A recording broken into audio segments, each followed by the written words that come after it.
Fáilteann agatí Pháirc í bhóra I Portlaoise cluiche Ceathrú Ceannais Laighean na Iomána 2022 agus an iarrain áitiú Laois a thabhairt aig Loch Garman an slua bailúisteach a gcónaí Tráchtaire áling ar fad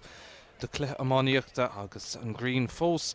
a mo agus sin agsúil go mór leis an gaibhlann. Caithfimid súil chun ceangan is ar na fórna agus tosnúid leis an bhuaireann áitiú Laois. Tá imirthirí ó aon club dig difriúil ag tosnú de Laois tráthnóna. Tá cosantóirí maithachá le lehéad Ian Shanahan, Danny Brennan agus Niall Cass. Tosnóid Cody Comerford agus an captain Ty Cuddy Alar na Pháirce agus óhéamh scorála bí ag fearr ar Dan Delaney, Cillian Dunn agus an lán tosaí Noah Quinlan. Ahrú déanaach cumá déanta Laois agus sin ihar 24 Carl Murphy istigh in ionad Eddie Critchley. Agus na cuairtóirí Loch Garman, tá siad teachtain so tráthnóna le fuaireann anna láidir agus an lína lán cúil sin anna éifeachtach le Liam Casson, Liam Shockman agus AJ Redmond. Imróg Dara Carley agus an captain Luke Conroy Alar na Pháirce agus óhéamh scorála cumád súlar Cian Brown, Séamie O'Hagan a fuaircúil sa cluiche Dernach agus an lán tosaí Cian Byrne. Se gachard Olivansa I barcí bhórad an cluiche Ceathrú Ceannais agus an slua I bailúisteach a gcónaí tá ag súil go mór leis an gaibhland, Loch Garman a teachtaisteach mar rán na núdar ach tá fuaireann láidir rán a heag Ollie Halley banisteoir Laoise comá. An dá iarrain bhfuil bhí deise go dolamach ar an Báirc taobh hirs an seastáin rih ré in san ionad Ilúna agus olabhú go leor déanta ag an dá grúpa imirthirí ag súil go mór leis an gaibhland, clí go leor imirthe ag Laois im líana fithe glachadar páirt in san réamh comórtas a bhí ann na gúig go Laighean agus cúdar go fada leis an cluiche Ceannais, cúil déanaach ag íomháilíonn Tráchtaire áirithe sin a thug an bua dóibh ach bhí siad sásta leis an dá cluiche bhí acu aspáilis. I céad bhhabhta bhúdar a gcuine éintrama agus an son an tarna bhhabhta a gcuine Cail Dara rud a chiallaíonn gúil siad i teachtasteach an sa le gábhú a stíigh chéile ag gomórtas Laighean agus é sin ag seasamh dómh go cinnte. Madidir leis Loch Garman an son, bhfuil bhí aon cluiche amháin imar go dtí seo cá agus é sin a gcuine na hirbhí I máta a dó agus bú de gúlína cá an lá áiris an dó seachtaigh a gcuine náda trídig nuirbéon tá spántas a bear a thugadidir a riamh ach tá siad cinnte ag feabhsú agus dín olabhú chun agus tréála déanta óchin an slua fós ag bailúisteach an son an réitóir tá sé lár Pháirce ag leirt leis na muir taobh lína agus sin é fearr Cail Chuinnig, David Hughes agus tá ag beagnach olabh don cluiche Ceathrú Ceannais átha clia ag fanacht ins na boutaí Laighean dos na bútóirí agus caithigh toribh a going an so Tráchtaire I barcí bhór sin máhamid ar chóscór ag deire 60 be gála gárthaobh se denómad agus cáfis máhamid fós ar chóscór an sin go mbeadh builí éiric ag tastáil chun na fórna seo is garún Tony Céile.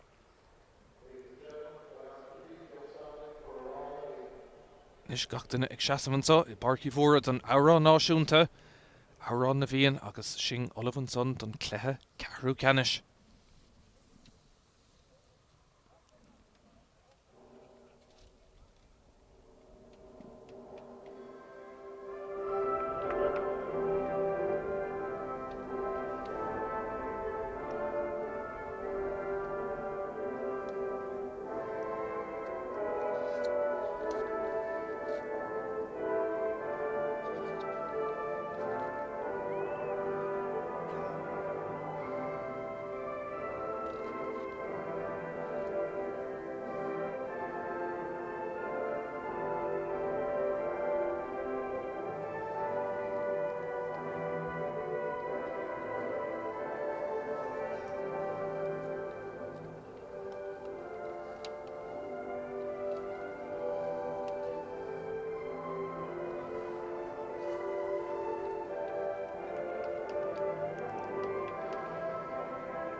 Se gachard olibh agus na himmerthirí ag fáil fé réig don cluiche Ceathrú Ceannais.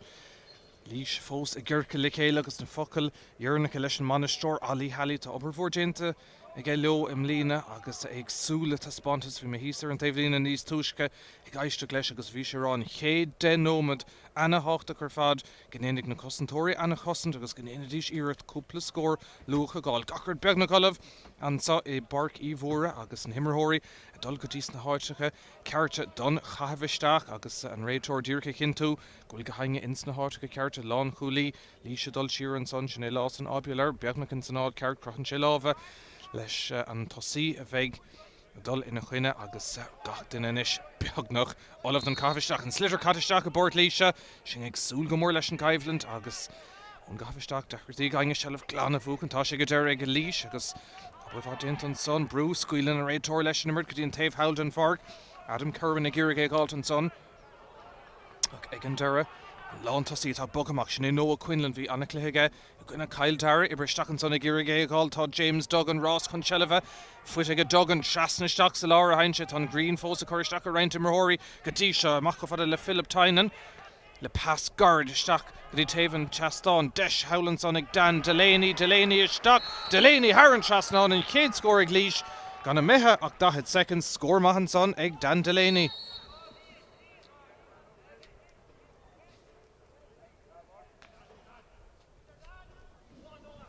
Cinnta sin tús má don bhuiir an áitiúil bhí ag lorige sin agus an chéad cúlín ar chlár na scóirna seachún le Garman Míchéal síos díreach tríd an lár ag iarraigh fúcan de stigan son ach tá cosintúir Laoise ann tá Cailís feice ag David Hughes agus tar sé sin deis dul Loch Garman dul ar chlár na scór agus buile séir gan éon ceist an réiteoir conracht den imirt agus seans tarint ar chó scór na slúte fós a bailúisteach cúplicéad baile hena féin isteach go dtí Portlaoise agus seansanis ag Loch Garman tarint ar chó scór ní hin ceannas deacra ach an chéad ceann ag gainge bhí na tógant buile séir befráil a chur Haran Chastáin deisina sé cín barn fuair sé 9 gúlín i gcuine na hirbhí seansaige a gúntas a ghoscailt ag Loch Garman agus an ceann tóiste go maithe ar cóscór iirecht anna bhaithan son ag cín barn.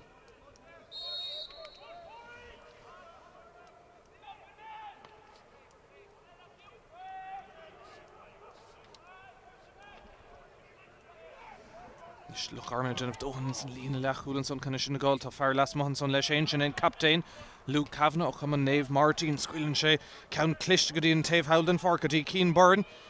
cosintúir Laois sin is gur titim siarach tá Loch Garman chun ceann barn fós a dul isteach tá brún tá cinnte ar Laois agus well hí me raibh Cailís an sonach an réiteoir rá nó gur dhearg le Laois an slitir gáil tar neis go dleathach agus ag an deire tágann siad amach leis aber crú déanta agus deis dul ar an ansaí tá si tosna go maith Berto Loch Garman an son agus ag an deire tá an captain Luke Kavanagh ciontach as an buile séir sin a thart uig agus tar sé deis de Philip Tynan bhríos mór osairí Caile Chotín Laois a chur an ansaí boutamháin eile ceann an imisteach líon taobh hall den Pháirc ag an deire Loch Garman ag clúdaach siar go maithan son deire Carley go héifúteach an é glána agus an clé ar lús maithaigh tús na himrans ar an taobh hall den Pháirc Séimi O'Hagan fuair sé cúlúnta go gine hir bhí tá ceann son ag an deire amach ar an lína agus is pug slasa bhábhar Loch Garman a bheith ann.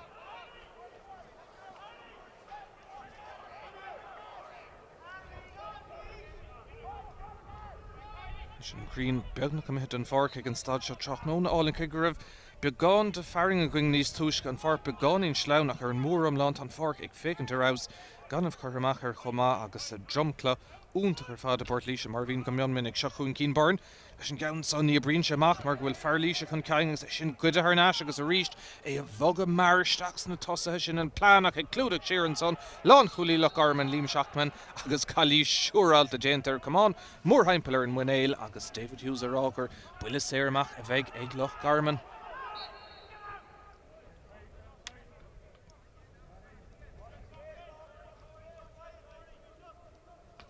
Amid Loch Garman fiechantar cá dos nóig an chéad ansaí eile go dtíon taobh sod an Pháirc atá sé tacht agus ag an deir an slitir ballahan sin go héifeachtach ag Corey Byrne Dunbar Ilín géir go maith fós dul an ceann Haran Chastáin iirecht anna bhaithan son ag fear Naomh Éadáin agus Haran Chastáin agus cílíonn sé sin go bhfuil Loch Garman gafa cúlín chun tosaigh.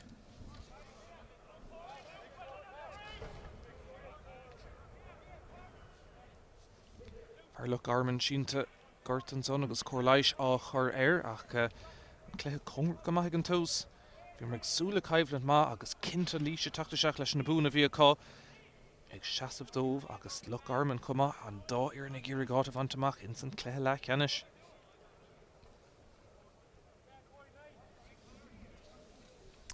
Réiteoir fós ag ligint don Chorlaoise bheith chur ar Loch Garman nuair thosnóid is ag cúlbar líise Paddy Hassett bheith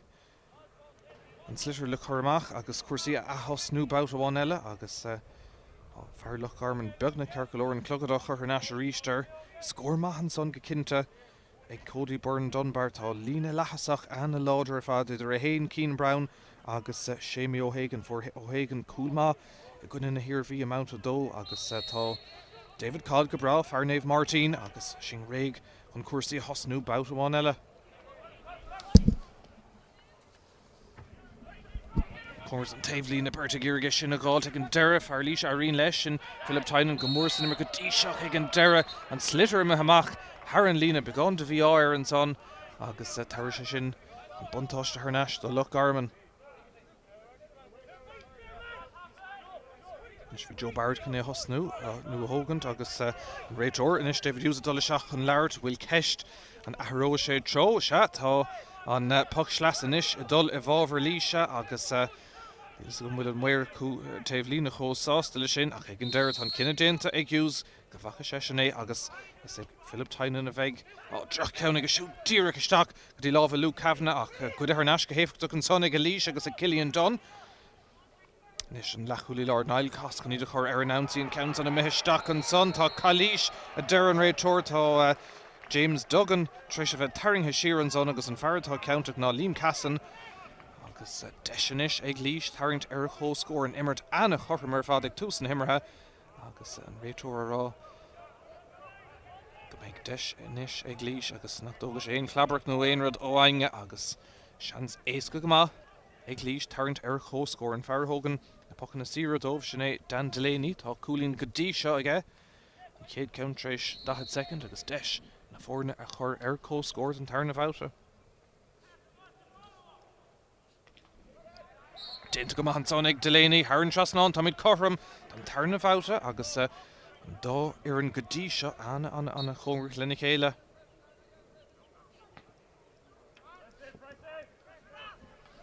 Is an buch amach sibh ag Loch Garman an a bhrúar fad an son. Bhí deis Keane Brownach an réiteoir a rá go raibh numar go céim na tóca bhí Bert mór haimpel agus sin beagán i dínar ach ag an deire buile séir eile ag líis agus tá mé cinnte go dtiucaigh Dan Delaney trasna chun an countsa a hógant agus deis iad a chur thnáis in uachtar. Is cin tóg sé go bhfuil an spotted díreach ceartaige.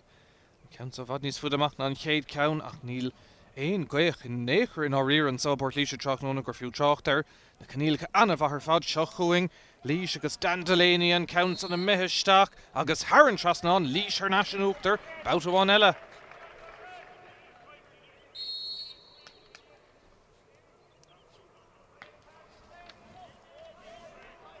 Nis dúirc sí tríd an láir hain Loch Garman leis an buch amach sin agus Líis a gurigé gáil bout amháin eile ach tá an count of Ceathrú an réiteoir agus i bhábhar Líis tá anna cuid a dul chuatha in san chéad cúpla nóman an sub beisiad sásta le cuasaí mar a dúirt méid char mé alí halí arálótha go raibh sé gíra go mbeadh an chéad den nómad anna bhahar fadar fad nach duite siad taobh hir agus a go dtí seo beisiad sásta chuntásigh trí chúlín an aige dó. Nis Dan Delaney tuk amach an count so hogan tá trí cúlín go dtí seo ag de Líis an count sa imeisteach go hard na muir a tógan to go damach ag an deire Har an trasnán sin sár chúlín ag Dan Delaney sin trí cheangas tíige chéile ag a siúd agus tá Líis dúbal scórna cehar na go dóchan tosig.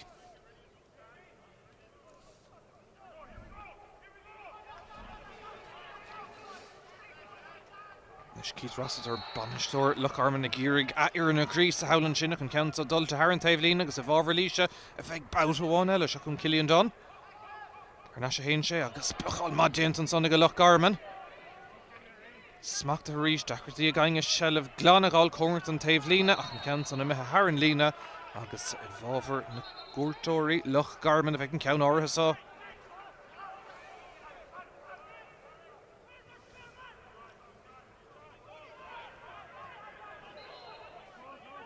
Loch Garman ag glór rudéigen tá sé tréis trí chúlín scuileisteach ceanna stíige chéile cean sa puck sleas an mágus ag an deire a rion Laois chuir seachtaín fearsa cúne sin é J. Tromley ach tá Bertris búla i gcuine bhí chéile Twamley agus Pháirc tá siad sínta síos an son agus kitring a bhí ann in áíire ach tá an réiteoir chun deisethart tos na himmerthirí Tráchtaire I gceart agus cinnte tá buile níos measa fuit is dócha ag a fearr Loch Garman. Fearr naomh éana sínta an son tá sé Tráchtaire ar na glúnas más son agus deisianis ag na himmerthirí ar fad an ála hairint tréis denóman an sá. Dúbal scór na Laois caran ag dóchan tá sa casna fórna seo I gcuine Míchéal in 2000 agus an 90 in san comórtas Mionór agus bhí an bua an lá sin ag Loch Garman cahar 70 a gcuine héine 60 a thug Laois Cluiche madómh an trachnón áthir sin cúpla cúil déanaach ag Loch Garman ag cinú a mua agus a dábhrí sin ag súil leis an caibhlann an trachnón an Portlaoise fós a chur ar JJ Twamley agus ag an deireadh tá sé go bra an réiteoir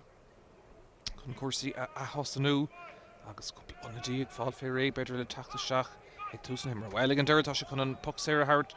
do Loch Garman fearr déanamh Rochmar Dave Howden Pháirc ní thóga siad ceann mar an fearr thógaigh ná Brown tá ceann mar tógha ag an deireadh agus ní raibh Corey Byrne Dunbar réigean échart an ceann sin agus cím go bhfuil an banistóir Keith Rossiter le ceangalar an taobh lína gur cúgan ceann san ar stréach tá sé thnaisiacha deachratíí an son dulchan ceann an réiteoir ag scuile le rainn fáin ceann san a methe thar an taobh lína bhábhar Loch Garman bouta bháin eile. Cúpla botún bonúsacha dhéanamh beidir ag Loch Garman ag túsan himmartha agus be sé de ghirigh é sin a glanad den cléthe.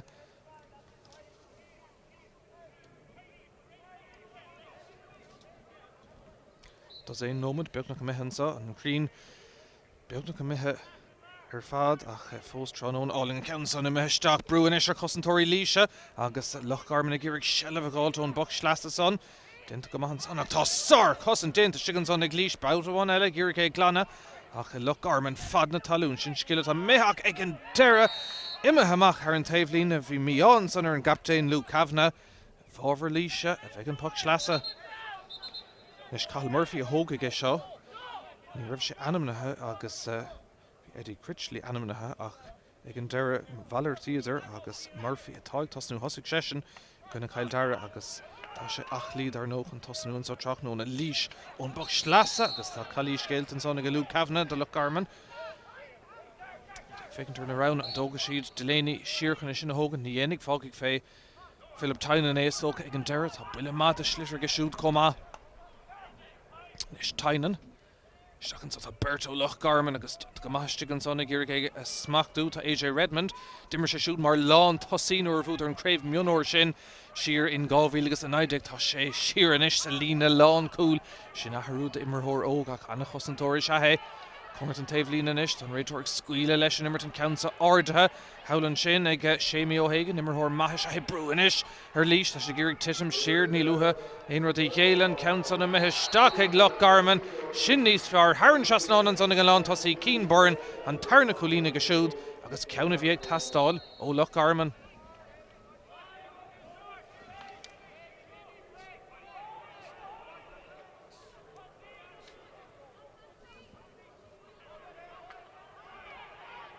Is Loch Garman a teach de ríist ceann san na meisteach ach níl aingú Loch Garman ann tá Berto Laoise an áfach agus Philip Tynan a ríist cuid bhád an cluiche agus den sellh feice go siúd agus carrick tastáil inis chun ceann sa glána anna bhrú a teachtasteach ó Loch Garman tá sé ag feabhsú beagáín tá brú an son ag deireadh Dunbar a dul isteach ní léon ceis go raibh tarringtá dhéanamh an son agus buile séir éasca go má dhearfa ag Loch Garman. Réiteoir chun dul an cainte le fearr Laoise chum agus seans go méid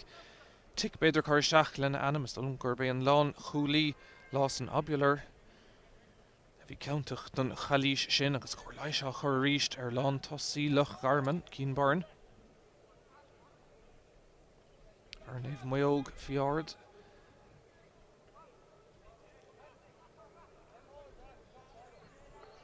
tá sé go bra é sin na thógaigh an buile séir seo tá gá chuúlín go dtí seo aige.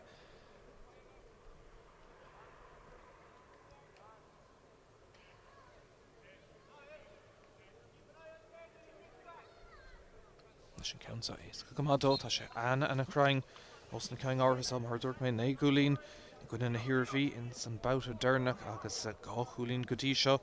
ag an lán tosí seachún cín burn chun fórna chur cóscóir den tríomh out an so teach nóna bhí mar agsúil le caibhlann bheith congrach agus sinna tá fuite go dtí seo an lán tosí burn isteach dír Karen spot a dubh cúlín má chothram bout óháin eile.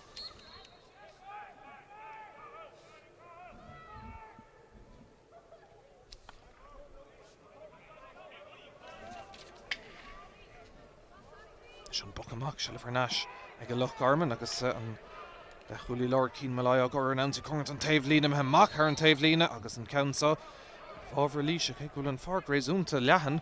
tá roind bha immert feicethe i tachta seach ó fachan na sleasa go dtí seo agus deise ag a líis an countsa ísisiil fad na talúnach fear Loch Garman chun ceann don countsa agus deise go dul ar an ansaí Rás chun seileh ag an deire tá Philip Tynan ag léomhan cléthe gomáin sa tróna agus deis líise chur an ansaí imeisteach an son smachtathe go háling an son ag James Duggan anna fís a sciile ag Duggan ar an taobh lína an count son a dul isteach ach ag an deire ar clé agus ar fóríl agus tréis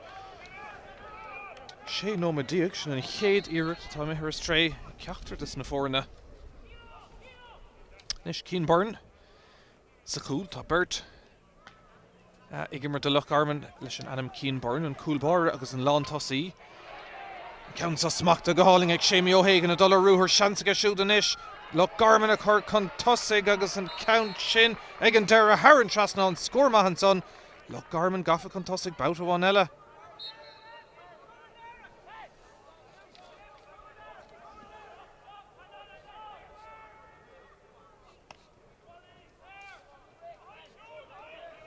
Leis an trí cúlín deirnach a teach go maran son de Loch Garman. Líise teachtanis, tre Cathal Murphy, buile má ag ag an deire ar clé agus a fóríle agus beag díma ar leis an caint son gá ceanna stigige céile ar fóríle cá agus ní raibh mórrán ann in áíire.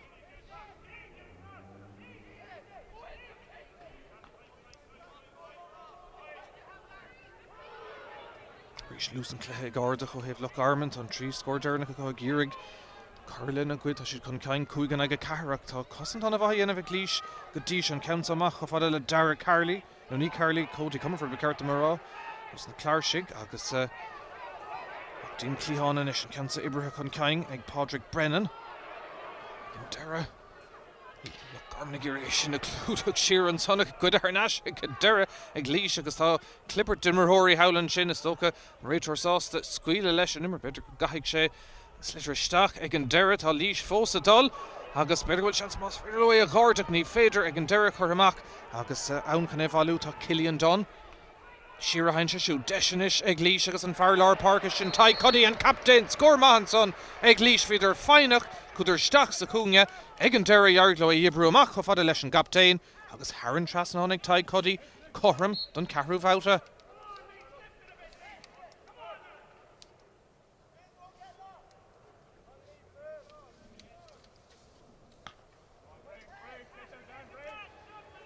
Taobh an Pháirc round an Taomártha sa ag an cúlpára ach go ar náis go héifreach ag Dan Delaney tá líis isteach go fada le Niall Casanis Féhrú ceann ordní bhuinig sé sin an spruch amach seach sa cearnó contúirt an sa ag an deire ar dheis agus ar fóríl an tríú ceanna tá mithir stré ag líis.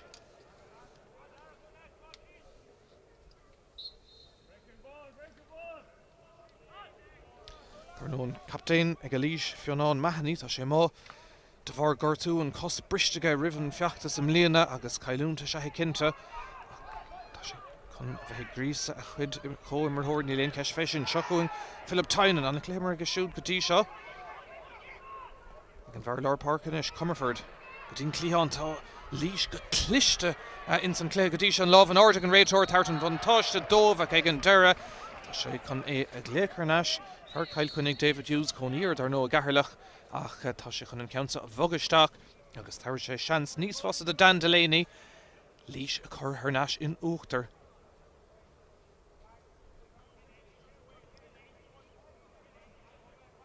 Nis Delaney tógant chud ama trí cúlín go dtí seo aige agus seans líis a chur chun tosaigh cúig gona bheith cúig ag an stad átha seo ach tá countsa éasca go má agus tá sé treis a bheith anna chrainn go dtí seo.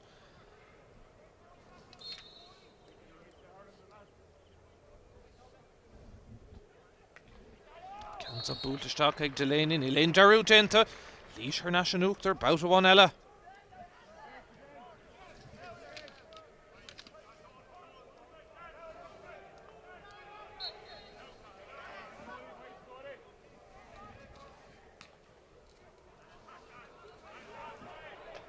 Spórt Laoise fannacht ach sciúrann sé Har an Mhórdha agus Ceannais ag Loch Garman ceann mar ibristeach an son.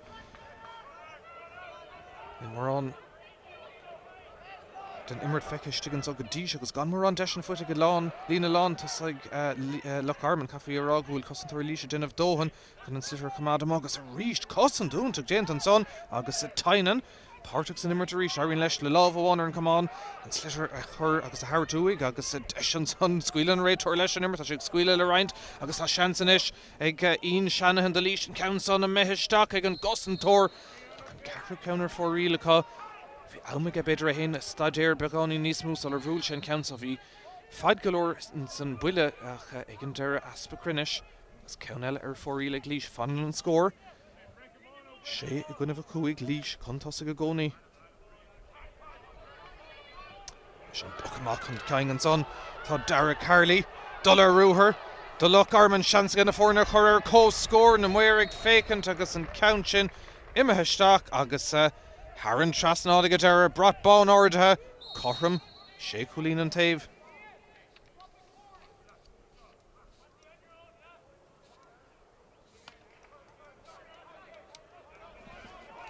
An na caibhlann go dtí na fórna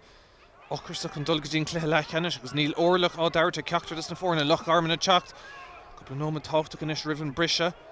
don dá iarán agus Loch Garman a ríist ag roch díreach síos tríd an lárach a ríis an fear sin Philip Tynan ó bhríis mór osraí Cail Cotín ina rí ceart lína lechúil treis sin ceann son a bhúcant agus Laois ar an ansaí seachtaí san tosa go mar gur a géibh bhúcant stigan son tá Cathal Murphy agus James Duggan ag an deire tá sé Duggan a fós dul isteach brúans ar Loch Garman trasna a dhiocfaigh Laois leis an ceann sa Murphy gur a géibh bhálú tá brú agus ag an deire tá Laois feice ag an réiteoir tá cúpla duine sínt an son agus ag an deire ag an réiteoir a bheith an chéad rátas eile ó thaobh cuasaí is an gur buile séir amach a bheith ann agus ag Loch Garman tá fear sínt is an son agus an réiteoir dul isteach chur Laois le chur air agus deir clog go bhfuil seacht númad na mar sin fáca sé cúlín an taobh anna cluiche go dtí seo. Bhí seansan san ag Laois ar feith glas second beidir ar chúl dá leanna díos lótha a cosint an a bhádénta ag Loch Garman agus an réiteoir inis ag labhairt le James Duggan. Agus cárta buí peachas sús an son ag Duggan cai sé héanaan is a bheith airich go dtí deir na himmartha.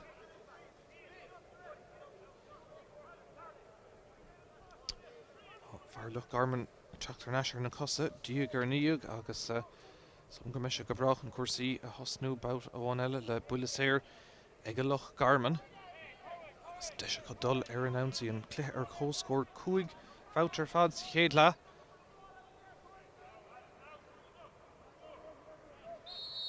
Agus cín borann an cúlbáire chun an ceann sa thógant do Loch Garman. Ríis Laois láidir lár Pháirc gur géibh bhúcant na sonta Dan Delaney.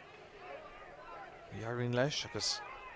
leadas é nimmarthóir gur an slitir aimimsú an sá barcí mhór ag an deire tá Laois chun ceann don ceann sa ríis Carrick tá sáil an pasta go deire tugad chun ceann go dtí Ian Shanahan dhéann sé héanaíireachtar scór níos túchar nuair dhearg leis isteachtaí Philip Tynan is féhrú ach Laois sé chur ar aige gcónaí Tynan dul seach sean antá ag Laois ag an deire tá sé sást an cúlín a thógant. Philip Tynan anna chluiche immert aige teach an ceann Laois gafa chun tosa go ríis seachtain aige sé.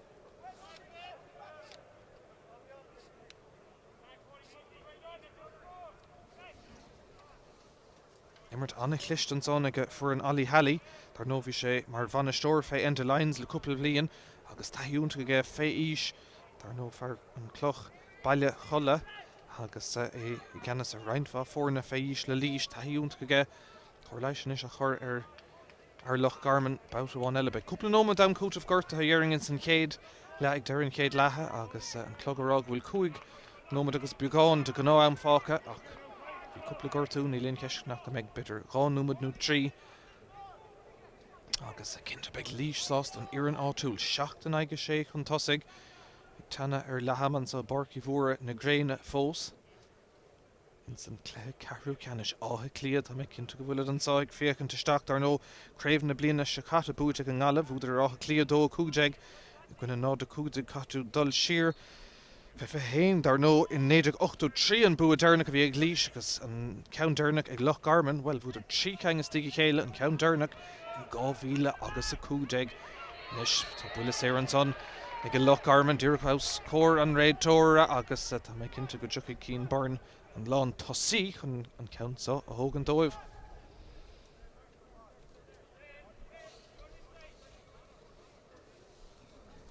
Trí cúlín go dtí seo ag cín barn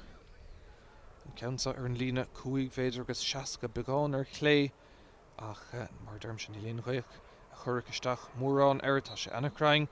os na ceann seo agus deisenis na fórna a chothramú don séú bhauta. Chromann sé íseal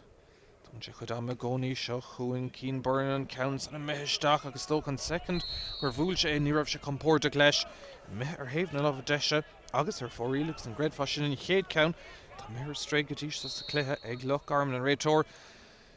gur go snóid cuasaí go mar ríis ag tena stacadín cúpla nóid dernach in san chéad le an ceann sa tóca go mar ag Laois tá siad láidir ó thaobh cosanta deach ag an deire an ceann san beagnach a mith a chunic an réadtóir Cluiche an son agus bhábhar Laois a bheith an ceann sa. Nis tóca go mar an son ag Pádraig Brennan. Dave Holden Pháirc ag iarraig sé le bháiltain son tá Laois déanta go húnta gur fád tá seans an sair cúlín an ceann son a meisteach tá Loch leanta áitiúil thar a bheith sásta leis an iarraig sin ó Adam Curban tá siad i meitheach chun tosaigh go ríist. Corran me ceart marrá seachtain taobh.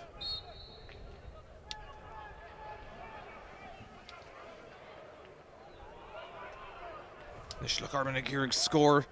mar rih Laighean tá clocaigh brethir a beidh Laois sásta le cuasaí mar atá 8 gona bheith sé chun tosaigh ceann sa cónghairt an taobh lína ach an réadtóir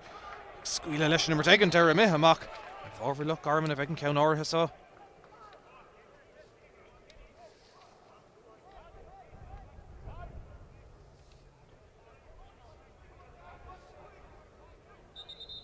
Dá scór dernach ag Laois rud a chilín go bhfuil 8 chun tosaigh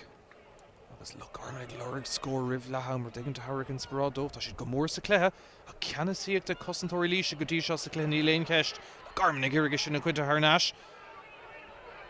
agus an Pháirc Párc an captain Luke Kavanagh chuir go mad an taobh lína ag iarraig an pass a thar tú ag anmh leáil déint an son a ríiste go Laois ag an deire amach thar an lína puc sleas a bheith ann a bhábhar Loch Garman as an clog ag gemacht an so gan fáca ach gá númad in san chéad le.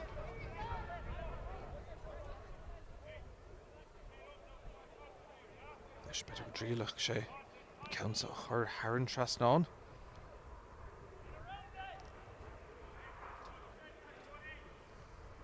An íseal go leor cín burning an deire beidir go na bróise an tarn iard ní dhéananig mar bhfuil costan an a bhar ríis déantan sanna go nail cast a Laois breúir agus tá címan sonna JJ Twamley imime síos gortathe an son ag Loch Garman ach tá nimmert ag leanúntaráig an lán chulaí ag a Laois tre sé International Lás an opular an iad a chur ar an ansaí isteachchans an rás chun seileh Berto Loch Garman istigh an son ag iarraig ag a Laois tá James Duggan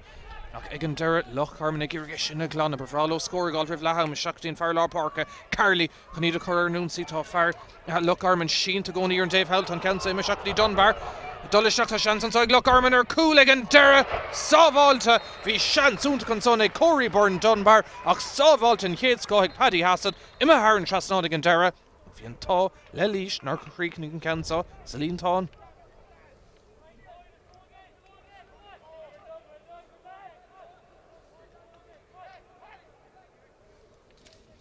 Is cím go bhfuil Portlaoise fós a chur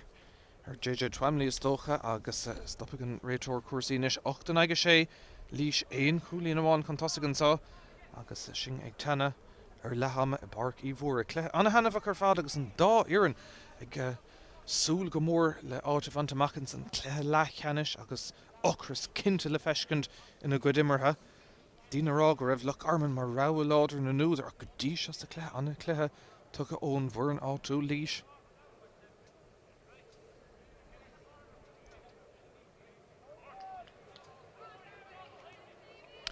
Fear Loch Garman go bra a ríist chun Tosnú Ceannais agus ceire nómad dam cúteamh gorta bheith go going bhí mé capé sin bhí reinfa gorta going sa chéad leach agus dábhrí sin ceire nómad eile le dul go dtí fadóg Laois agus deisinis ag go Laois agus sa Cathal Murphy. Brú teachta seach ó Loch Garman ag iarraige ag Ceannais agus tá sé sin déanta go. Blachal únta go ríist déanta an son ag Laois in an tarna Blachal mar sin atá déanta agus tá an banistóir howlan son Ali Halley Harvesás leis an spread agus misnach atá le feiscint ó nachhuid imirthirí go dtí seo.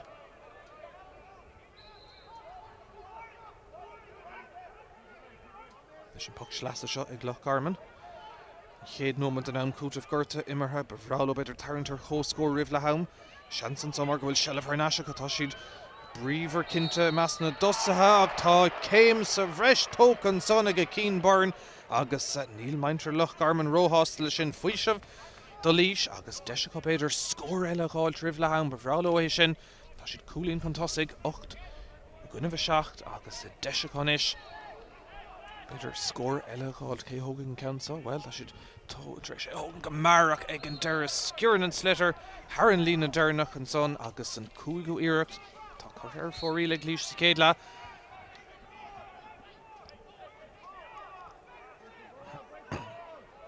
Cín burn an cúlbáirich an cuasaí ahos anú de Loch Garman. Buile mat a slitter gan ní léon ceis fé sin.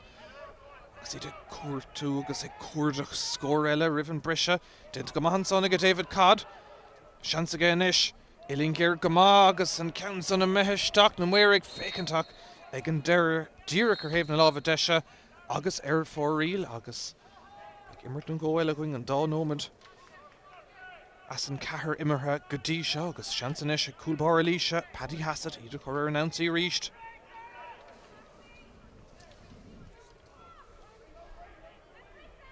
Is gan sin ag glanad a Loch Garman. Council Court and Tavelin ag an deire agus ní hén passes Pháirc ag an deire tá fear Laoise. Padraig Brennan chuirn chun talún an son agus in léon ceis ceann Máirt tócan son ag a Brennan. Seach go fada le Dan Delaney tá ceir cúlín go dtí seo ag trách nóna an ceann son a meitheisteach ag Dan Delaney ach ag an deire. Aspa crunis a ríist an séú ceann atá mithir stré ag a Laois. Agus beag dímar ar beidir má tá aonrad ach raibh dul go madómh na hiireachtaí sin a cúgur stré. Beidir Forras bar níos mó cá dul isteachtaí san seamraí feisist an na cúpla ceannachas son imithe thar an trasná an a ríist. Laois chun ceann don ceann áthasá Loch Garman ag glorag buile séir ní léonrad feice gomsa deir an réiteoir David Hughes agus seansa go Laois. Cillian Dunn. Fécinn sé náird a blocháil má déint an son ag Loch Garman ach ag an deir bróg sé amach de Liam Shachtman. Lán Cooley agus Loch Garman ag iarraige sin a glána go mar bhfuil seans tá seans beidir tá leanúmad na mar sin fágus a céad le go ríist Laois in a maistrí sa chuid sin den Pháirc. Lámh an áirde an réiteoir an buntáiste tucan í bhórda mar an de buntáiste tá Laois an son agus tá Niall Cass sínt an son agus an réiteoir chun buile séir a thart a Laois bugad chun ceing agus seo seans eile ag Dan Delaney ribh le haim an bhearna sin a bhéadú go dtí gá cúlín. Réiteoir chun dul an cainte chumá beidir le fear Loch Garman agus seans go bheith óg sé cart a buí chumá. As clabhreacht beidir níos mó na aonrad eile tá déanta agat amach an béal cumáta ina hostaige beidir nach mac aonrad le feiscint ach tá cart a buí a spáint an son. Agus buile séir éasca go má dhearfa ag Laois díreach ribh le haim.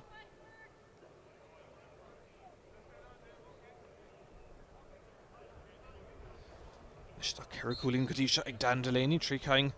ó bhuilí séire agus seans ganis beidir leis an imirt. Dernach bugólam in san chéad le Laoise chur gá cúlín cantas an ceann sa búlta go maith Delaney ceann áard agus thar an trasnán scór maithan son ag Delaney.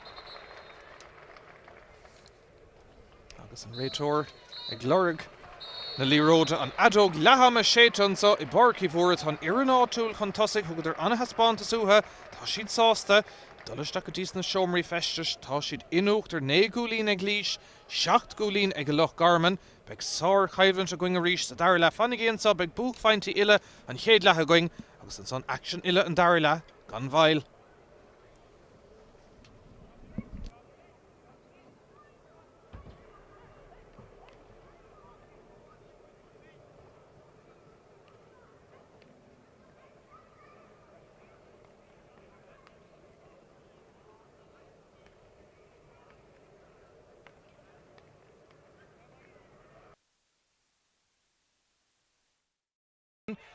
Le pass guard isteach go dtí taobhann teastáin deis howlanson ag Dan Delaney isteach Delaney Harran trasnán an chéad scór ag Cluiche or maithis a brúis ar Cluiche tá sé géireadh titim siird ní luha éon rudí chéileann count an a mitheisteach ag Loch Garman sin níos fearr Harran trasnán sa smachta go háling ag Séamie O'Hagan a dul rúthir seansaige siúd anis Loch Garman a chur chun tosaigh agus an count sin ag an deire Harran trasnán scór bhálú tá Cillian Dunn Shira hain se siú deisinis ag Cluiche agus an Pháirc Pháirc sin tai Cuddy an captain scór mahanson ag Cluiche fiidir fain Sile of Galtonson tá Cluiche géanta go húnt gur fá tá seansan sár cúlín an countson a méhisteach tá Loch lant áúil Harveh sásta leis an íric Loch Garman sin to go níor an Dave Hoult an count sé Míchéal Dunbar Dulaisteach tá seansan ag Loch Garman ar cúil ag an deire sábháilte bhí seansúnta chun son ag cóirí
Lach na gúlín ag Cluiche ag an rise nád a seacht ag Loch Garman an fearspáirsin de gá chúlín ag an bhór an áitiúil agus an réiteoir dul man cainte le cúpla imar thóir fiústal le dosnóig cuasaí a ríist an son agus dúracha tart falláir of beidir níos mú na éonar deile de chosantóirí Cluiche agus de hosathe Loch Garman agus ará le leotha dúrachar de chiúnú síos fin clé Spórtúil go más céad le agus an iarn áitiúil well ní mar an daine a thug seanstóh a bheith as an omíocht ach caitú Cuiineh an bhlín se caite nóir imar idir a gcuine Cail Cuinnig an san bhabhta Ceathrú Ceannais bhí sé dínar Cail Cuinnig an ceann san a bhóg an taine hocht ag a gcuine héna cúteag agus tá seoirdíag ón fanéil ar fáil a ríis de Laois. Nis an réiteoir David Hughes chun cuasaí a hosnú agus an ceann cáitisteach aige ón gafasteach seileamh Well ag an deireadh tá sé ag Laois tá brúan san airíonn Laois chur amach atá sé sin beánaíon díanaan san an réiteoir á raibh Ceann caite agus ag buile séir inis ag Loch Garman a teachtamach an é hógan tá Cín Burn agus Cín Burn an lán tosíatá gist seachas Cín Burn an cúil báire agus tá trí chúlín ag an Cín Burn seo go dtí seo sa cléthe tá sé crying agus anna bhathóhéamh na buile séir an ceann beag na go leir na Pháirc ar fad agus mar derm sin níl irid agus leohanna goíonn san na tilthailte lasta I barcí bhór agus deis ag Loch Garman agus ag Cín Burn an bhearna sin a leidú go dtí éon cúlín amháin agus Cuinnig Máhamid ar chóscóir ag deire an seascanómad go méid ann breise tastáil chun na fórna scarún Míchéal agus cáfis ag an stad seo tá siad anna chóngar chu fad an ceann pogad chun caing ag Hughes agus níos fos a ríist a bheith sé de Cín Burn.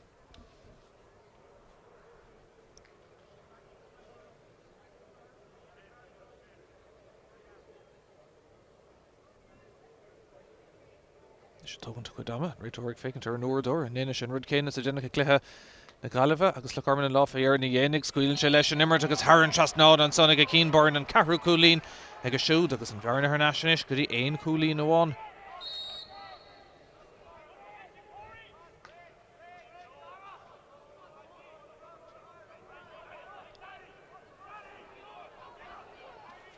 Laoise clúirigh tús más a dar le fé mar bhí costa céad leach ag seo chuing Loch Garman a ríist ar an gcuir cúpla focailtína go cíd Rossiter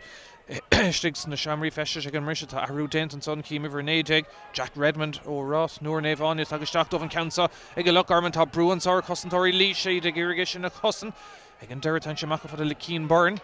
tá sé brúteach an son go dtí an taobh lín a bhí seansan son ar feidh lethecint ag Loch Garman ar cúlach tá iirecht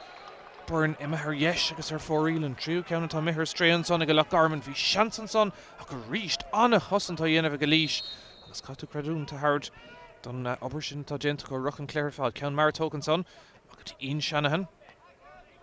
Nistí Philip Tynan fuair sé cúlín más I chéad leach is brá leis dul chun caing agus seo héanais ar rúthach tá slitter buinte den cumán an son ag an deire mach ar an lína agus sa puck slasa bheith ag an bharcéin an Tynan a bhríis mór osrí Cail Cotín chun Laoise chur ar an ansaí báháin eile. Tógann go dam an ceann san na meisteach agus ardtha gomach ag an deire rís congart an taobh lína dechartaí an son ag Cín Máirt ag ardach de Loch Garman ach tá sé fut ar nasin son ag Cillian Dunn treoir mór haimpel tin semachcatí Cathal Murphy dechartaí Murphy ag ardach ag an deire an slitter me hamach ar an lína agus sa puck slasa bheith ann I bhábhar Loch Garman né gcuineh a hocht de gcónaí an sá. Doc scór cóluachfar ag lethe cóngrach agus cóteann mar seo inis Conor Foley de Loch Garman in mar an cléir feice go dtí seo ach is cosantóir maithe tá sé chun an puck slasa seo thógant ag Ceathrú na líród a ddíirecha ceart an son agus réiteoir fécint ar gan ceann ardtha go maithaige agus isteach sa láir a hénse ag irige bhailúise an son well tá sé fut an son Cían Brown Bogad chun ceann go mar inis go Loch Garman Ross howlann sin Cín Burn ag irige gáil mar cholúdar an Santa Lás an obular ó Laois tá cosan hanna bhatha dhéanamh an lán cúdlí Burn brúteach níos fuideach an ceann son tactisteach Cín Burn go hard an réiteoir agus an mhair ará yes agus ar fóríl sin Ceathrú ceann ar stré agus gá ceann na stiigi chéile ar fóríl ag Loch Garman ag tús an dair lethe nóair hinna ceang mar sin thar an trasán tugann siad anna spreaga nóair haon siad ar fóríl ní charíonn siad Ríist anna bhrúd teachtasteach an son ó Laois agus ceansa ibrithe chun caing in Bharleir Park a Cody Comerford cosint an a bheith déanta sig an son ag AJ Redmond an fear dhimar mar lán tosaí ins na mionóir cúpla bliain ó hin bogus siar inistí lína lán chuúil is brá leis bheith gimmert in 1-0 Shilavanis ag Loch Garman agus ag J. Twamley and Dave Howden Pháirc. Ríis ard chusan déanta ag Laois agus an ansaí sin garthamach a ríis lás an abúlar teachtamach dóibh. Cuirt an taobh lína scuilann sin passisteach an son tá Philip Tynan ag fannacht ag an deire fágan sé agus go dtíon taobh shot an Pháirc hagan an slitter ach tá Pháirlíse chun caing in spás an sa leis féin tá Iomána son ag blochaúnta déanta an son ar Cody Comerford agus an slitter Harnáis ag Loch Garman isteachtí Cian Brown. When sin na súla den slitter 5 seconds shell of fós ag Brown Countíisiil tá spás istigh an son ag Loch Garman agus ag an onadí sin Jack Redmond go hard Redmond Haran Trasná tá idir co-score né gúlín an taobh sin corran den séú bouta scór mahan son ag an onadí Jack Redmond.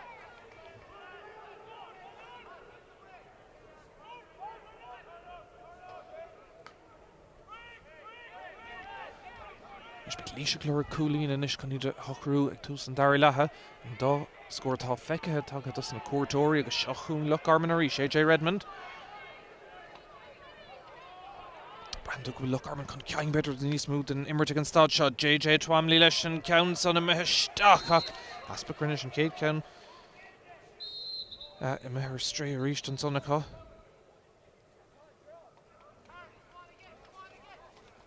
Dí tachtasteach ar an Laoise agus bhar fithe cethir caithil Murphy ag fágan na Párca agus a tachtasteach.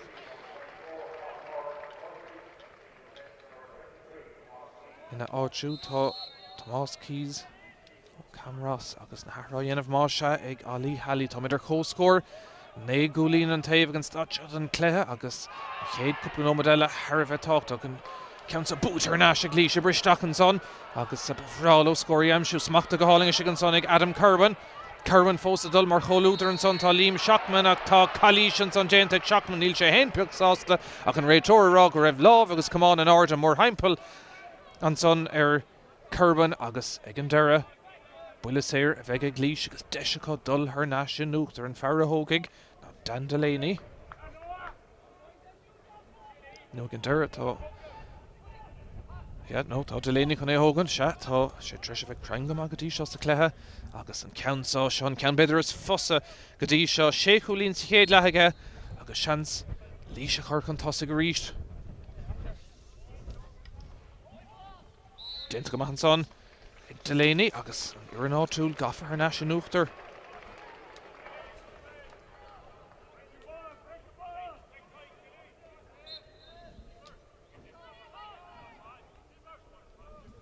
Nis thug sé seach nó mar Laoise an céad ceann imsú sa dair lech ach an rud is táchtaí dómh nach bhfuil idir clár na scór agus Harnáis chun tosaigh ceann cómart an taobh lína agus Tomás Keys ag an deire slitter buinte in chamáin agus puc leas a bheith ag Laoise deircha is nó claphallas beidir techt chuúin sa Portlaoise bhí teach nó na áling ar fada going ach na tilthailte i déanamh gonúin is ó thaobh sáilistún seachún Laoise agus Philip Tynan ceann san imeisteach tá Berto Loch Garman ag fannacht an ceann sa agus deisiá dul ar an ansaí teachtamach an son tá Joe Barrett ó Naomh Martin ag iarraidh Cian Barney aimsú go ríis sár cosan déanta Laoise amachchan is go dtí Padraig Brennan for sé cúlín mas a chéad lech a ríist na súla buinte den slitter Harnáis ag Corey Byrne Dunbar gá chúlín ag Dunbar sa chéad le ar an Dave Lín ach blochaúnta go ríis déanta Laoise deachtartí an son ag Dunbar é smachtú déanta ar an tarnaíir isteach sa láir an son agus anna chosanta dhéanamh ag Laoise obair ag an blocháil ar aus ar fad agus ag an deire seachún David Codd seansantá ag Loch Garman Codd féhrú cai sé teacht amach a ríist agus féchar sin an brú atá chur agus seachadí Cian Barney is deisiantá beidir ag Loch Garman má leanna siad ar cúlhí seans ar cúl chéile ar dheim siad é ach tá Calíis an son déanta dír clas mod an cearnóg agus buile sé éasca go má ag Loch Garman seansa go tarrintar chó scór agus anam den éigentó Laoise dhearing le dolisteach an anam an réiteoireach nó an leabhar an réiteoireach chomá. Bhí seans an son lethecond ag Loch Garman ar cúl fé mar bhí ag Dunbar sa chéad lech nuair dhéann Paddy Hassad sábháil den scá a ríist an Calíis géalta agus an buile séir géalta agus beag seans an son ag Loch Garman agus ag Cian Byrne na fór na choramú bouta bháin eile agus ag an stad seo le tamil fós le dul cuman amach sa beidir ar ann breise mar tá na fór na chócóngra agus ceapfá Tá meach ceannas na fórna ábalta brat glas agus cool a dheimsú Yorkshire sin a bheith mar scór cinúnach an so I glethe tá chócóngur tá Pháirc Garman fós sínta. Chor Laois á chur agus réiteoir ag fearre cai siad bheith anna airach dar nó nuair hainang síos gortathe go háirithe. Má bhuiann sé leis an gceann an clogad buinte tá dochtúir ará go bhfuil sé go brach an tosnú ríist agus nuair thosnóid is buile sé a bheith ag Loch Garman.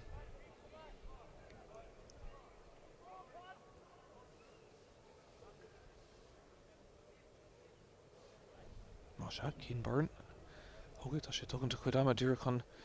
Tráchtaire chuig a héin fuair sé buile an son I léon cheist fé agus bhfuil leis an ceann son a thugant ach is dochas éis brú ar cinnte ach seo chuin cín burn tá sé fós a tugann chuid am ní dom gohfuil sé go thomláin ceart éis an buile sin ach raon cumma tá sé ré chun cuasaí achosnú báthhaine le do Loch Garman tá ceircúlín go dtí seo ag burn agus seans again na fórna chur ar cóscór go héasca go Haran seasná an scór eile ag Loch Garman táid ar cóscóirt an 7ú mátas a cléthe degúlín an taobh.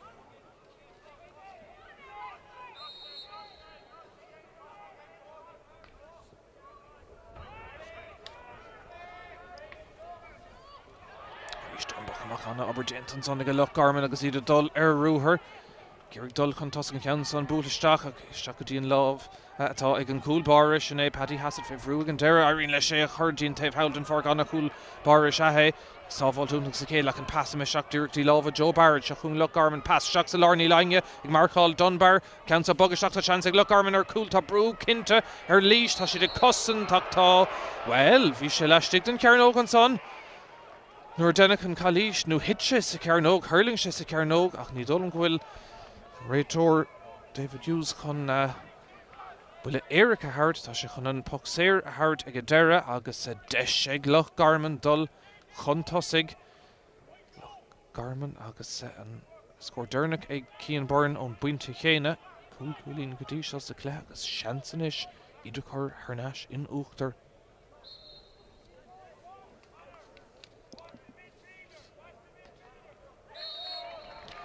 So toast go maith Byrne níor bhéon strain ar leis an ceann son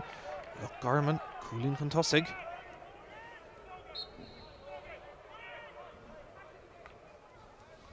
Dá chúlín dernach inis ag Cian Byrne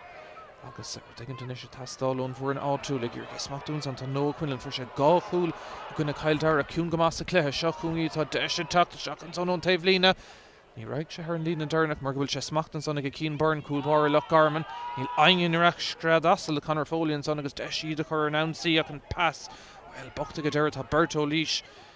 ann chun sin a chlúdach rís na súla buinte an slitter chuirt an taobh lína gur gé bhú tá Philip Tynan a chunáisian son leis an onadí de Loch Garman Jack Redmond. Fuair sé scórmaníos túisce seans ag Redmond ach iling ggéir go maith ag an deire ar fóríl. Ceanna le mé ar stray an son ag Loch Garman. Fuair sin tarna cúlín dómh san tar lech an ceann san díreach ar chlé agus ar fóríl éon cúlín amháin fós ag scarú na fórna ó na chéile agus Loch Garman ag buchant cuid fad an seilehanis gus na pochan amach go dtí seo chuún na ríistúid agus beidir Laois ag tuirsú beáin ag an stad seo an cléir tá fear breis níos minicí ag Loch Garman go dtí seo agus gur an ceann san a bháil tarnáis Dan Delaney dul isteach an son do Laois agus dint go maith Delaney go ríist an passam ar stréin Tomás Cíosúir ag gáilteach ag an deire Conor Foley ag clúdach do Loch Garman isteach fada le Dunbar gá chúlín go dtí seach Dunbar tugann sé cuid ama fiochann sé áda seans an bhearna bheith dú agus an ceann son Haran trasnán an tríú cúlín ag Corey Byrne Dunbar agus tá an bhearna méadú go dtí gá cúlín.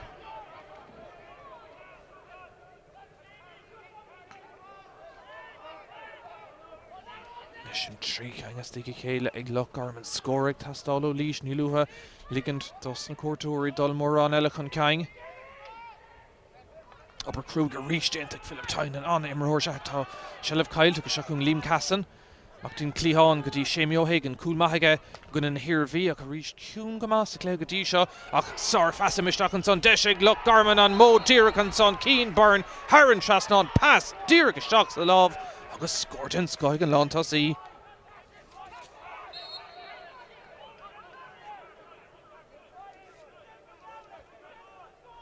Nis an bhearna is smúid ar na fórna, tríd ag a gcuinmh a de, agus Ceann Nómad agus dad immerthe sa cluiche na scór na well tá an Ceiricáin dearna inis ag a Loch Garman Cian Byrne. Fé go Corey Byrne Dunbar agus Cian Byrne leis an ceann dearnach sin rudéigent ag tastáil ó Laois ach tá buile séir feice nó Cluiche feice ríist an son agus an réitorcan é bhogad chun cain beáin de tennis Tráchtaire sa cluiche inis agus Loch Garman ag fiabhsú.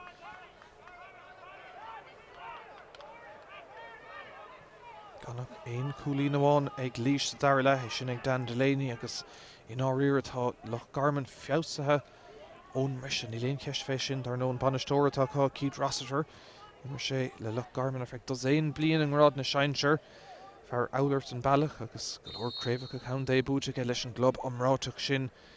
i Loch Garman bhí sé mar ranóir fé Davy le cúpla blian chumá agus fear maithamaníocht de be sé sásta go bhfuil Loch Garman ag fiabhsú tá seansan sáis an bhearna a bhéadú amach go dtí ceiricú lín tá ceann seo fada go leor amach ach ag an deire imethe ag Cian Byrne na muir ag fécant ag an deire ar chlé agus ar fóríl an seachtú ceann ar stré ag Loch Garman.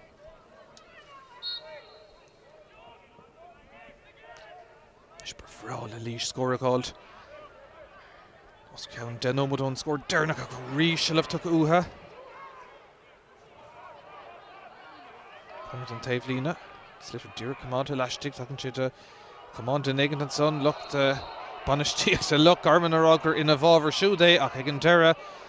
an muir ará nó an réitor ará an deire bhfuil an slítar uig seans go gaithigh sé an ceann san isteach idir beirt nó bhfuil sé chun é a thart a bhábhar Laoise tá sé chun dul man caint an son tá sé chun é chafisteach idir beirt sin an plán atá aige well tá sé chun é iirecht dhéanamh é chafisteach idir beirt tá níos mó ná beirt tá leachos é nó mar sin ann nach chun gafisteach sellh Ceannais ag a Laois tá rudéigent ag tastáil inis amach go fada le Philip Tynan tá beirt an son ó Loch Garman Tynan chuann sé cumán leis an slítar ag an deire go leor déanta an son well tá sé Ceannais ag Laois tá seansan sa ar scór ag Cillian Dunn an ceann sin imeisteach thar an trasná an ceann a bhí a tastáil ó Laois bhearna Ceannais tí gá chulín.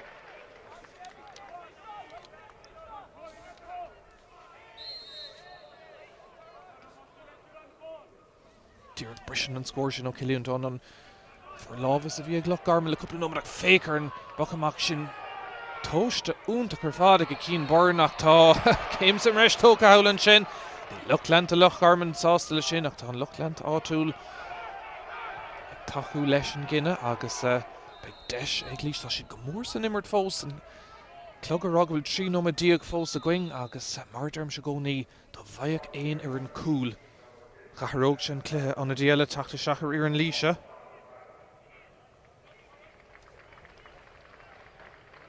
Pan é láidir chun í léon ceis fé sin fithe héin sin é Sean Fitzpatrick taketeach agus stachan san na meas na dosa tá siad ciúna beidir héh tosathe de fágan na Pháirc an son tá Adam Curban seo chuing an iireach sin ag Laois Turlingois si sa chearnó brúiste an son chun ceann an slítar an son tá cosantóirí Loch Garman agus lán cúlí Liam Shackman féhrú chuir amach go dtí an taobh lína agus Laois den bh anobair chun é sinna chuid Ceannais tá sé Ceannais acu Aló scóraáil tá san ceann so ceann i titim sa cearnóg tá teoir ó Loch Garman is tí ann ach tá fear Laois ag iarigh ag Ceannais na dhéanamh tá an lámh agus an cumán an ard an son ró ard an son ag Tomás Keys agus beag buile séir ag Loch Garman agus an cúlbar Cian Byrne hógaigh.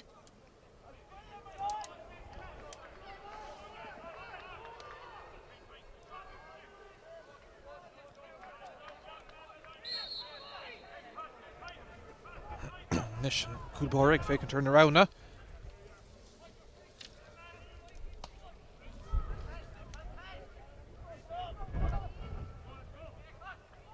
Ag an deir lechúlí Láir Laoise siar chun é a bhálún aíonn leis mar go bhfuil sé Ceannais ina lámh an son ag Loch Garman agus ag JJ Tromley ag an deir an pass amach tá an ceann sa caite ríiste deir an réitor agus sé an trúis sin mar go raibh seans an son ag David Codd ach bhí an pass míd leathach agus sellh Ceannais ag Laois níl siad am hit an cluiche ná é.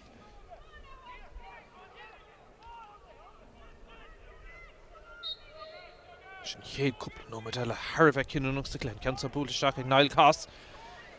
ach ag an deire Smacht go Hurling ag Laoise ríist agus iad glóir cúlín eile. Leid up an bhearna well tá Cluiche an son well tá sé sin dín híl me raibh Cluiche dent an son go Joe Barrett ag an réiteóir rá. Raibh an sliffer cumad an nummercha ag tá sí Laoise agus beag buile séir a ríist ag Loch Garman agus faoisih dómh. Beag an os count den nómad fácan sa I barcí mhóra. Portlaoise 3 chúlín déag ag Loch Garman 1 chúlín déag ag Laoise bhí púd de gúlín ag Loch Garman a gona na hirbhí agus cuoinnig ar nó bhí osín pepper ag gimmerdómh an trach nó na áthe sin ach ó héh rialach agus mar sin níl sé I dedal Tráchtaire a barg trach nó na mar gur dhimmir sé dos na seinseir I gona na gaillimhe ag an deire seachtainna agus dá bhrí sin níl sé ar fáil. Tá más cinsile I bhar seachtaigh takisteach an son de Loch Garman agus na rá dhéanamh buile séirenis Sheeran a la féin AJ Redmond counts on a chuirist agus cearnóg sin an plán.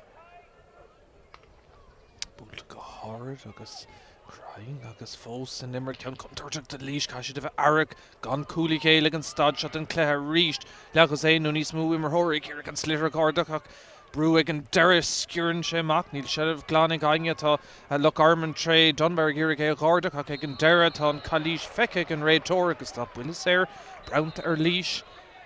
fós an nimmer tríd ag an ag a héinteag.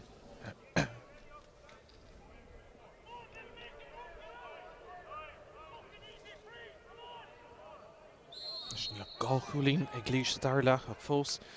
Éilead ach gáchúlín taobh híar a clár na scóir an ceansan Corint an taobh lína agus a bhábhar Laoise bheith an ceansa Cinnte gur béon lántasaí cin nó cuine na hógaigh agus deisige é a chuiristeach beidir sa cearnó nó ceann garad a hógan sin an cheist stad seo tá scóir ag teastáil ó Laoise Sa búilte go maithageach tá go leor cosantóirí ó Loch Garman ann brú a teachtasteach inis ó Laoise Bravalo an Sidirgarda tá sé ordathe tá brúan san cinnte siar a hain si leis an gceann son agus ag an deire Haran trasnán obair cruúig dénta stigan son James Duggan a thugan pass amach agus críicnathe Haran trasnán an son an bhearna Ceannais go dtí 1 chúlín amháin tá sár caiblann a gcuin agus an tonadí a críicnig Sean Fitzpatrick.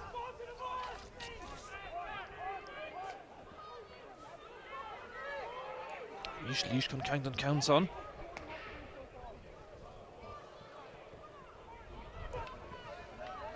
Sure, Loch Garman didn't come on son of call counts well he never she lack hot Liam Shockman again during squealing right or election at Foley. Shocks Lawrence on a handshake, Goody Keane Brown. Loch Garman in a shave, right Gamar, Goody and Tonadi Honig a shock to Moss, Kinsella, Leshan Gownson, go crying Derek Harron spotted though and very Harnashi Gaw Coolin Mahanson, hey Kinsella.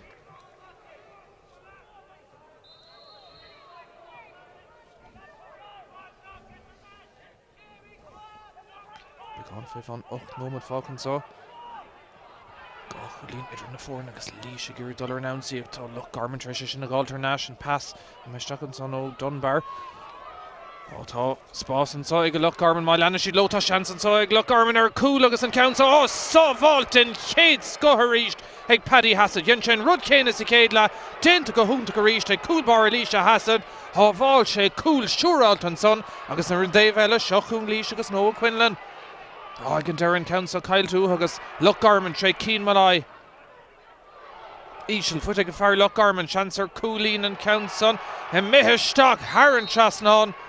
Sar Coolín an sin ag Loch Garman. Bhí Chancellor an déobh eile ag Laoise ag an deire Haran trasnán agus an bhearna inis ag trí Coolín. First seacht ag aimsige sin a ríis and Tomás Kinsella difrí dénta ag cinnte. Dá Coolín deirnach ag Kinsella. So with the Laoise sínta agus Cluiche der an réiteóir tar sé sin faoi sé bhéig an dómh scóir tastal Coolín déag ag Loch Garman dos éon Coolín ag Laoise agus an tamach amachtan sa I barcí mhóra.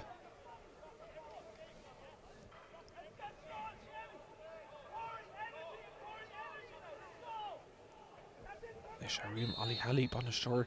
Laoise ra go bhfuil fuinne bheith tastal an cúpla nóid deirnach go bhfuil an obair crúg dénta go bhfuil cluiche búteach gáchean búteach gona éintrim agus Cail Dara tá siad fós in san cluiche seachúngaí tá deis an sá leis an Gownson ar an Dave Lína an Máirt ráige deire 4 riil agus Míchéal son Drisleáin Council na mithe 4 riil an diaile tachta seach tá siad a déanamh na Harris seo an tam.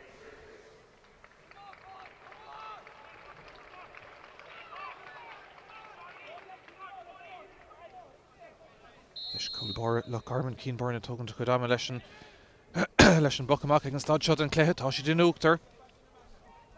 Fiaus cinnte le feiscin de rimmert le Garman sa dar le sár go bháil sin ag Dunbar agus an count sin na mithe go dtí Conor Foley agus tá Loch Garman ag fiausú an count an mithe staach ag Foley ach ag an deire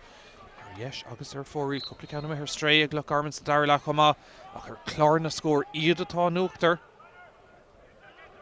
Agus iad ag iarraigh áit a bhaintach sa cléthe Laighean is gan caiicís an na mar sin a gcuine áthaclí a Laois fós ag tréadach an count son a mithe stray tá Pháirc Loch Garman chuirch an talún ach an réiteoir ag scuile leis an imirt.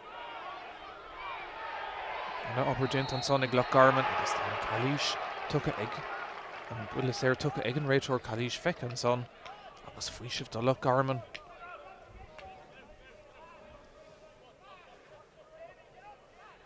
Leis an tam a bheilt de hastóch ó Loch Garman dá bhaidir an bhear na chuir go dtí ceithre chúlín bheidir sábháilte go má dhearfá. Fios go cinnte in san tarna le mar go bhfuil na scór na take níos fear dómh hí seaculín ar chlár na scór gan ris tá ag cúlín tégan is agus seansé sin a bhéadú an count an na meisteach ag an deire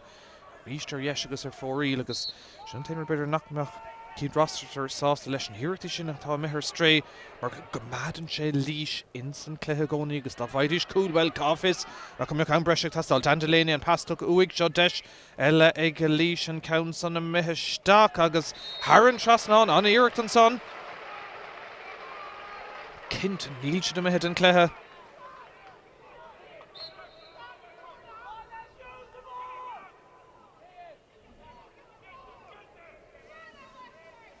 Gachúlín idir na fór na gcónaí an sa barcí fóra agus cían barn teachtamach leis an gan so go dtíon taobh so den Pháirc sellafan rud is táchtaín is Laois le cumántra sé chuir síos an son agus Gyrgé smachtú tá sé cá ceann garad an son ag an pass tíirge seachtaí lábha Joe Barrett batún an son ag Laois Gyrgé sin ag glan amach chomh fada le Corey Byrne Dunbar tríchúlín go dtí seo sa cléthe agus an count son Haran trasnán scórmach an son ag Loch Garman an bhearna ar neistí tríchúlín a ríist.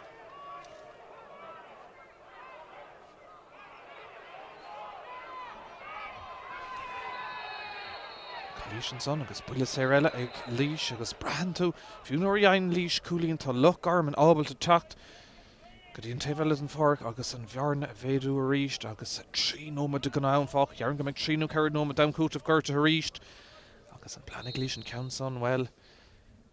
beidir an cúlín a gáilt más féidir nó marach é sin é chuiristeach in san cearnóg seo chun Laois an count son second a bhúil sé hiic sé gur sé mithe ar clé agus ar 4 riil nithe sin an rud a bhí utha tú ceanna mithe stray an son ag Laois.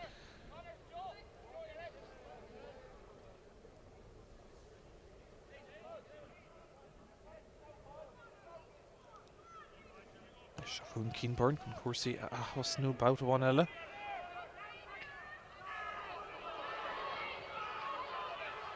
Ceann sa thar neis ag Laois a bhá déantain son agus Sean Fitzpatrick. Fós a dul. Laois a glóric scór má leanan siad tá seans an sá ag an deire leabhlacháilte agus an count sá comádthe díreach leistigh tá Laois ag glóric rud éigeantach tá an réiteórrá go raibh Cluiche déanta ar chúlpáir Loch Garman cín barn agus beidh buile séir amach ag Laois gáúmid go an fách an tamig amach an sá sé cúlín diaag a gcuine 30 tá an buntáiste ag Loch Garman a gcónaí Léthe amáíochta dheochte ahrú brab na súil a chur leis le chur ar an cúlbar an son tá sé go bra.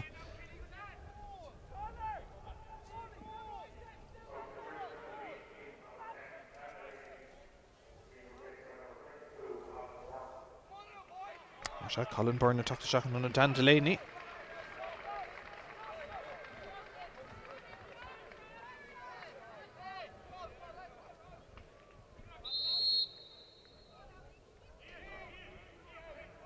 Ahrú a dhéanamh chumá ag a Loch Garman tá bhar héidir cín Brown ag fágan na Párca agus bhar hochtaigh tagisteach an áitiúil sin é Josh Shield.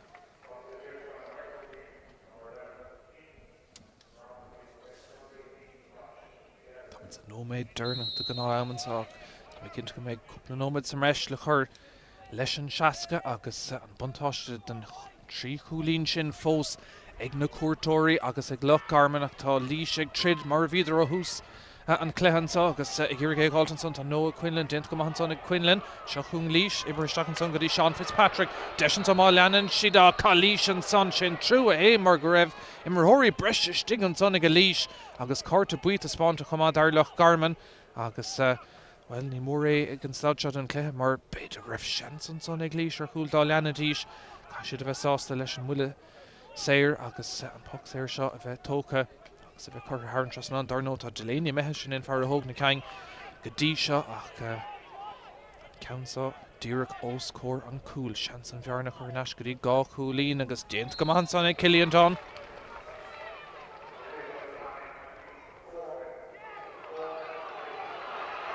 Ná se an fógur déint an son ag Bhar sa Moscárá go méid ceithre nóma damcút of Gorta going an tuthe Portlaoise agus his leoréis sin or nach bhfuil a gá chúlín idir na fórna tá muid dul scór ar scór chúlín ar chúlín bhfuil cúlán sinníon cheist sealah ar náise go Loch Garman pas amach an socha fada le Joe Barrett fear naomh Martin ceann son well Lochíirt ag an deire agus go maith ar cléigus ar fóríl tá golóir am a fós ag Laois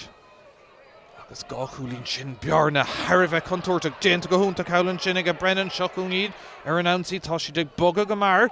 agus ag an dearan ceansa sciúrann sé síos go dtí David Codd agus deise go siúd é chuirmach go fada le AJ Redmond Loch Garman ag glóraigh cúlín eile an ceansa an a meisteach go hard Haran Chasnán sár cúlín an sin ag Loch Garman an bhearna harnáis go dtí trí cúlín.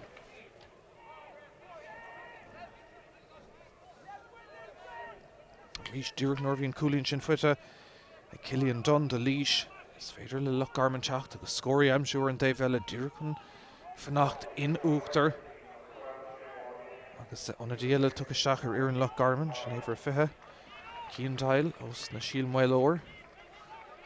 agus nárá dhéanamh ag an dáir ag deireanna fíor na himmarthan so tá gánómad go le fós le dul tá cúl glánig scarút na fórna bhfuil cúl an Laois sin íon ceisnú an bhaigh Loch Garman scór eile beidir chintócan bú a Cian Malai fear naomh éine mac go dtí an tonadí Cian Dail dúrach takisteach an bar congart an taobh líneach an slithir tréis dul Haran lína agus an réitóir dúrach an aice leis an immerton san puck slasa bheith ag a Laois agus ceann contúirteach inis ag Loch Garman cá siad anna chosanta dhéanamh Noah Quinlan leis an antá tréis na puck na slasa thugant go dtí seo dúran Laois an ceann san búilte gach ní lainge annach Cosantóir Loch Garman agus éasca AJ Redmond é sin na chláán agus iad a chur ar an ansaí gá nómad fácan sa barcí mhóra an ceang an son den ceansa tá Cian Dail dúirt agus mar an a díoch ag an deir titim siar an son Danny Brennan de Laois tréise sin na gáda catúrá go bhfuil siad ládro héh costan de debre fráló scór na go eile gáil tá siad fós san immert seochúing Pádraig Brennan chun Laois a chur ar an ansaí stachansá Cofada leis an onadí sin é Tomás Keys bhfuil cúlan Laois sin íon ceist tá siad a dul isteach tá Laois an son a rís tá Loch Garman sásta na himmarthirí a haring síos an son agus an puck séir géile Sean ceistan is de carta buí eile tá spáinte tá nómad agus 10 second fáca sto bhfuil se begáín róada amach an cúla riil nu an drílaigh sin cúil sin íon ceist tá nómad fáca Cillian Dunn chun an ceansa thógant Cillian Dunn ag an deire tá sé sásta é chur Haran Chasnán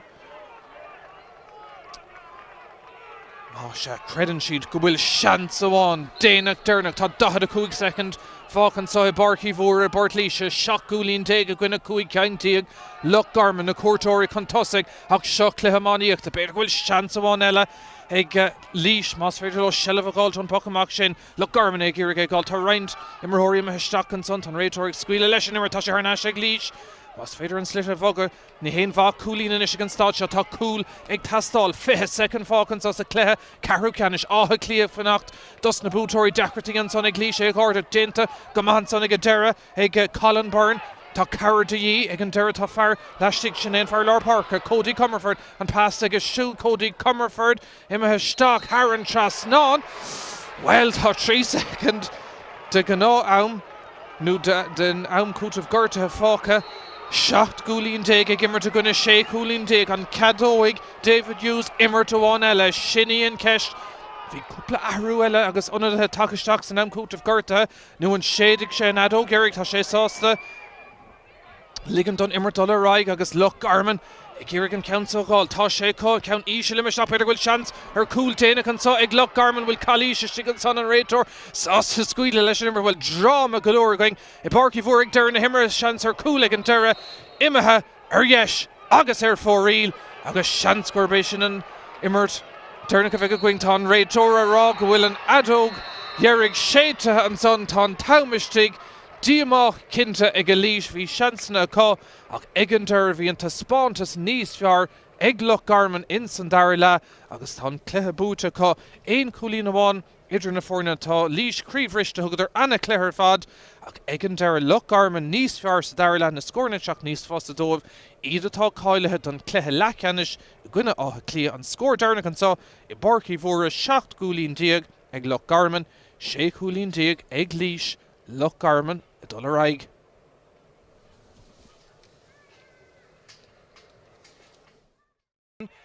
Le pass guard isteach go dtí taobhann teastáin deis howlanson ag Dan Delaney isteach Delaney Harran trasnán an chéad scór ag líis or maithis a hebrúinis ar líis tá sé gírig titim siird ní luha éon rudí chéilean counts an a mithis isteach ag Loch Garman sin níos fear Harran trasnán sa smachta go háling ag Séamie O'Hagan a dollar rúthar seansa go siúd anis Loch Garman a chur chun tosig agus an count sin ag an dera Harran trasnán scór nevalú tá Cillian Dunn Shira hain se siú deisinis ag líis agus an Pháirc Pháirc sin tai Cuddy an captain scór mahanson ag líis fiidir fine Shell of Galtonson tá líis géint go húnt gur fá tá seansan sár cúlín an countson a méhisteach tá Loch Lant áúil Harveh sásta leis an íric Loch Garman sin to go níor an Dave Hoult an count sé Míchéal Dunbar Dullisteach tá seansan sár Loch Garman ar cool ag an dera sábháilte bhí seansún count Ísisiil tá spás Istegan son ag Loch Garman agus ag an onadí sin é Jack Redmond go hard Redmond Harran trasnán tá idir co-score Garman isteach go fáil le Dunbar gá cúlín gotí seach Dunbar tugann sé chuid ama fiochann sé náda seans an bhearna bheith dú agus an count on Harran trasnán an hir bhí ach a ríist ciún go más a clé gotí seo ach sár feasim isteach an son deis ag Loch Garman an mó díreach an son Keane Byrne Harran trasnán pass a raig go mar gotí an tonadí hánig go seach más Kinsle leis an gaunson go crying díreach Harran spot a dó an bhearna harnastí gá cúlín Garrett an son ag an pass díreach isteachtaí láva Joe Barrett botún an son ag líise gurige sin ag glan amach go fada le Corey Byrne Dunbar trí cúlín go dtí seo sa cléthe cad agus deise go siúd é chuirmach go fada le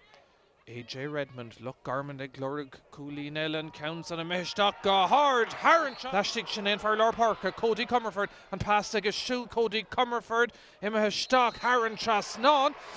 well tá 3 second